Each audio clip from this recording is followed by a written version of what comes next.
So when you look at damages, and there are different considerations when you're talking about a retainer agreement and you're getting retained to do collection work. The different strokes theme song, you guys all know. I'm not going to pretend to sing it to you. The lyrics are there for you. Some clients want to pay you hourly. Great. Some people want contingency. Okay. Some people want something in between. Great. Some people don't want to pay for it at all. Not great. And not happening. So there are different considerations you have to think about while you are trying to build and retain clients. Is it a one-off or a blanket retainer? Now, some of my clients, I have hundreds of matters for. Some I get a one-off representation, and it's okay. What I might be willing to do or want to do for one of my larger clients with multiple matters, I'm not going to be as kind and forgiving with a one-off client. I might take a lower amount matter for a good repeat customer, but my threshold for an initial matter may be higher on a one-off. So we talked about the contingency, hourly or hybrid.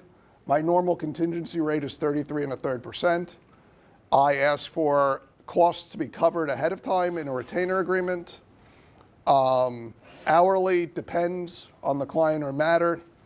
Hybrid, it's up for you to decide. Sometimes I end up doing 20% contingency with like $150 hourly rate or something of the like, maybe a little more, maybe a little less, depending on the matter, depending on where it is, depending on the client, which then, in my mind, and hopefully for my client's mind, equals to about 1/3 of what the collection should be.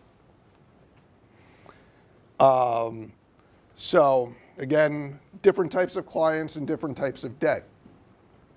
So there are going to be a lot of different things to think about when you are retaining a client in these type practices and in the collection world and to get involved with the collection practice.